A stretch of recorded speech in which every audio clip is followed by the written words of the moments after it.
नमस्कार मेरे प्रिय साथियों, स्वागत है आपका अपने चैनल स्टडी बिहार में। तो मेरे प्यारे साथियों, आज की इस वीडियो में मैं हिंदी बुक से 50 टॉप ऑब्जेक्टिव क्वेश्चन को बताऊंगा जो मैट्रिक बोर्ड परीक्षा के लिए अति महत्वपूर्ण होगा। तो मेरे प्यारे साथियों, मैं हिंदी का एक और वीडियो बना चुका हूं, उस वीडियो को नहीं देखिएगा तो उस वीडियो का लिंक इस वीडियो के डिस्क्रिप्शन में मिल जाएगा।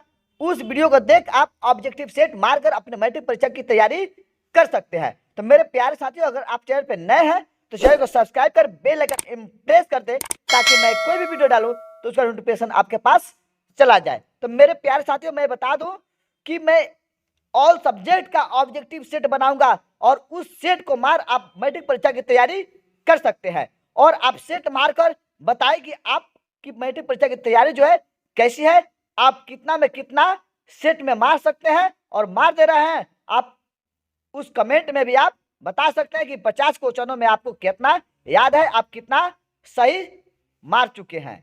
तो कमेंट में आप बता दीजिएगा। तो चलिए क्वेश्चन को हम लोग देखते हैं और सेट मारने का प्रयास करते हैं।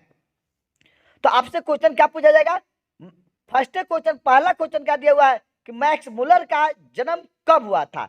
तो मैक्स मुलर का जन्म जो हुआ था 1823 ईस्वी में हुआ था। तो इसका आंसर क्या हो जाएगा? ऑप्शन ए हो जाएगा। दूसरा क्वेश्चन क्या कर रहा है? सर विलियम जोन्स समुद्री यात्रा करते हुए भारत पहुंचे। मतलब सर विलियम जोन्स जो थे समुद्री यात्रा करते हुए भारत कब पहुंचे थे? वो तो कब पहुंचे थे? तो 1765 ईस्वी पहुंचे थे। तो इसका आंसर क्या हो जाएगा? ऑप्शन बी हो जाएगा। तीसरा नंबर क्वेश्चन क्या कह रहा है कि मैक्स मुलर के अनुसार सच्चे भारत के दर्शन कहां हो सकते हैं? तो मैक्स मुलर के अनुसार सच्चे भारत के जो दर्शन है ग्रामीण भारत जीवन में हो सकते हैं। तो मतलब ग्रामीण भारत में हो सकते हैं। तो इसका आंसर क्या हो जाएगा? ऑप्शन सी हो जाएगा। चौथा क्वेश्चन क्या कर रहा है कि भारत से हम क्या सीखे, क्या है? तो भारत से हम क्या सीखे जो है क्या है? तो भाषण है। तो यह इसका आंसर क्या हो जाएगा? ऑप्शन सी हो जाएगा। पांचवा क्वेश्चन क्या कर रहा है कि मैक्स मुलर को वेदांतियों का भी वेदांती किसने कहा? तो मैक्स मुलर को वेदांतियों का वेदांती जो कहा था स्वामी विवेकानंद ने कहे थे। तो इसका आंसर क्या हो जाएगा? Option B. छठा क्वेश्चन कह रहा है कि प्लेटो और कानन थे महान क्या थे? महान दार्शनिक थे। तो इसका आंसर क्या हो जाएगा? ऑप्शन बी हो जाएगा। सातवां नंबर क्वेश्चन क्या कर रहा है? किसके अध्ययन क्षेत्र भारत के कारण नव जीवन का संचार हो चुका है? तो नीति कथा के। तो इसका आंसर क्या हो जाएगा? ऑप्शन बी हो जाएगा। आठवां क्वेश्चन कह रहा है कि आठवां क्वेश्चन आपसे क्या कह रहा है कि लेखक हजारी प्रसाद द्विवेदी ने दयनीय जीवन किसे कहा है? तो अल्पज्ञ पिता को लेखक हजारी प्रसाद द्विवेदी ने दयनीय जीवन कहा है। तो इसका आंसर क्या हो जाएगा? ऑप्शन ए हो जाएगा। नौवां क्वेश्चन कह रहा है कि हजारी प्रसाद द्विवेदी का जन्म किस वर्ष हुआ था? तो 1907 में हुआ था। तो इसका आंसर क्या हो जाएगा? Option B. 10 नंबर क्वेश्चन क्या कर रहा है? नाखूनों का बढ़ना मनुष्य को किस प्रवृत्ति का परिणाम है? तो नाखूनों का बढ़ना मनुष्य की किस प्रवृत्ति का परिणाम है? तो पाश्विक प्रवृत्ति मतलब पशुता गुण की प्रवृत्ति है। तो इसका आंसर क्या हो जाएगा? ऑप्शन बी हो जाएगा।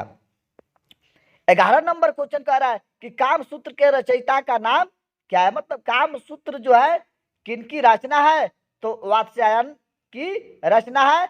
तो ऑप्शन बी इसका आंसर हो जाएगा। सिक्कम का अर्थ क्या होता है? तो सिक्कम का अर्थ क्या होता है? मोम होता है। तो इसका आंसर क्या हो जाएगा? ऑप्शन सी हो जाएगा।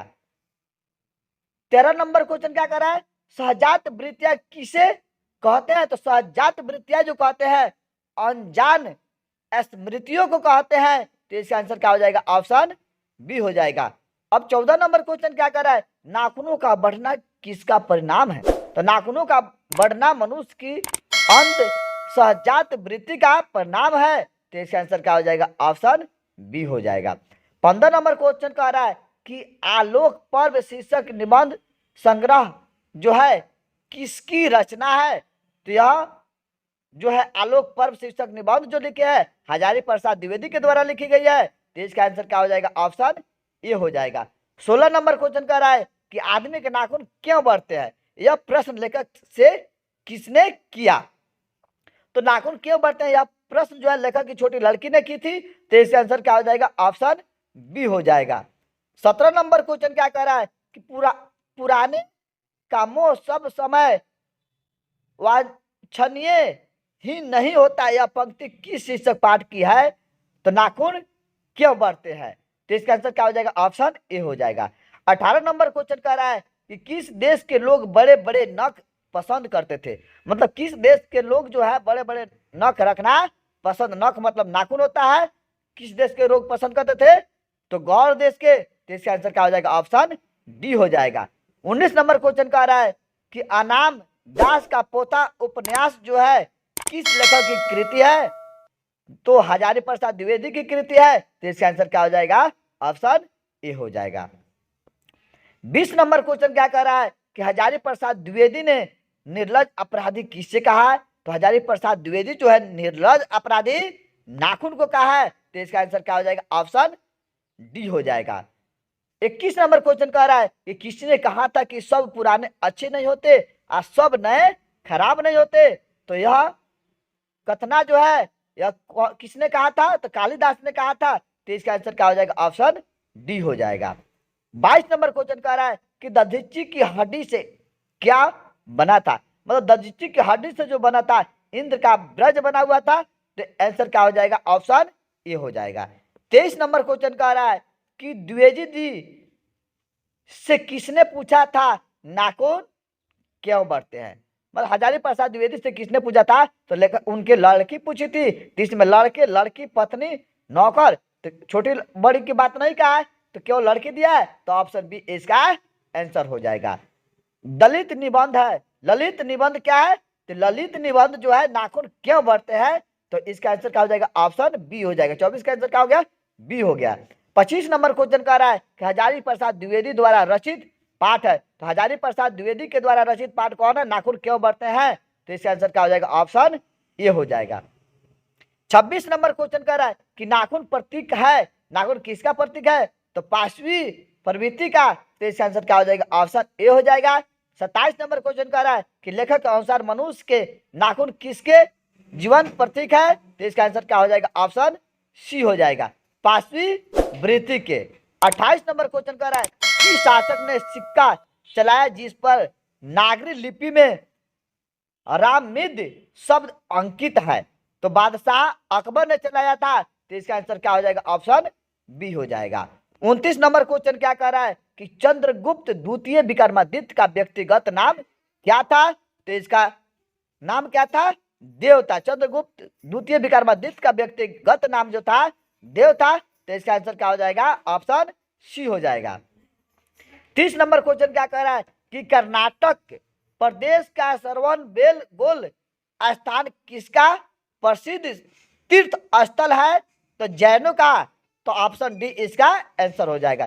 31 नंबर क्वेश्चन कह रहा है कि धारा नगरी का कौन शासक अपने विद्या अनुराग के लिए इतिहास में प्रसिद्ध है? तो परमार शासक भोज, परमार शासक भोज। तो इसका आंसर क्या हो जाएगा? ऑप्शन सी हो जाएगा।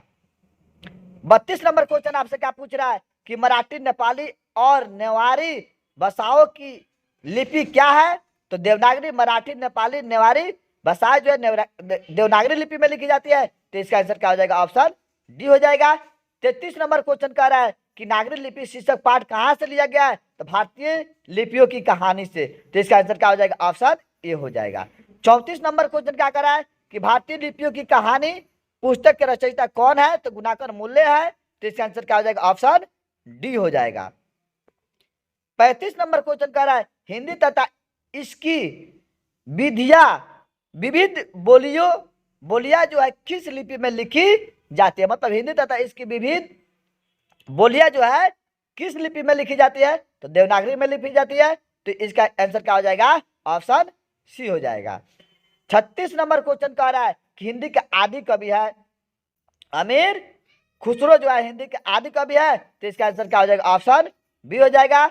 और 37 नंबर क्वेश्चन कह रहा है विजयनगर के शासकों के लेख किस लिपि में है? तो नंदी नागरी लिपि में विजयनगर के शासकों के लेख है। तो इसका आंसर क्या हो जाएगा? ऑप्शन डी हो जाएगा। 38 नंबर क्वेश्चन क्या कह रहा है परमार शासक भोज कहाँ के रहने वाले थे? तो धारा नगरी के रहने वाले थे। तो इसका आंसर क्या हो जाएगा? Option A. 39 नंबर क्वेश्चन कह रहा है सूर्य नामक पुस्तक किनकी रचना है? तो गुणाकर मूल्य की रचना है। तो इसका आंसर क्या हो जाएगा? ऑप्शन सी हो जाएगा। 40 नंबर क्वेश्चन क्या कर रहा है कि नेवारी भाषाएं किस लिपि में लिखी जाती है? तो नेवारी भाषाएं जो है देवनागरी लिपि में लिखी जाती है। तो इसका आंसर क्या हो जाएगा? ऑप्शन ए हो जाएगा। 41 नंबर क्वेश्चन कर रहा है हिंदी तथा इसकी विविध बोलियां जो है किस लिपि में लिखी जाती है? तो देवनागरी में। तो इसका आंसर क्या हो जाएगा? ऑप्शन ये हो जाएगा। 42 नंबर क्वेश्चन क्या कर रहा है कि नागरी लिपि के लेखक है, नागरी लिपि के जो लेखक है कौन है? गुणाकर मूल्य है। तो इसका आंसर क्या हो जाएगा? ऑप्शन सी हो जाएगा। 43 नंबर क्वेश्चन क्या कर रहा है हिंदी भाषा के लिपि क्या है? तो हिंदी भाषा के लिपि जो है देवनागरी है। तो इसका आंसर क्या हो जाएगा? ऑप्शन बी हो जाएगा।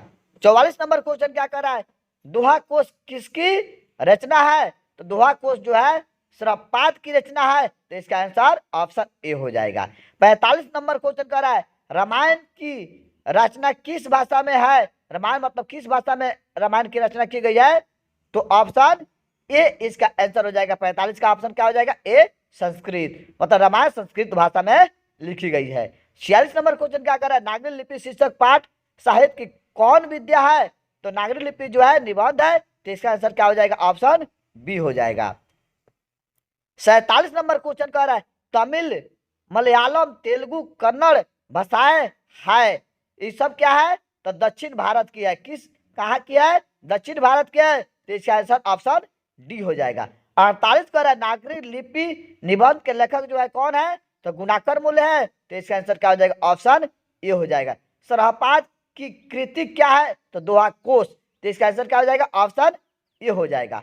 50 नंबर क्वेश्चन कर रहा है हिंदी लिखी जाती है, तो हिंदी किस भाषा में लिखी जाती है? तो देवनागरी में लिखी जाती है। तो इसका आंसर क्या हो जाएगा? ऑप्शन ए हो जाएगा। तो मेरे प्यारे साथियों इसी तरह अगर आप सेट मारना चाहते हैं तो चैनल को सब्सक्राइब और वीडियो को लाइक और कमेंट में आप जरूर बताएं कि आपकी तैयारी कैसी है, आप 50 में कितने सही मार चुके हैं। जय हिंद, जय भारत।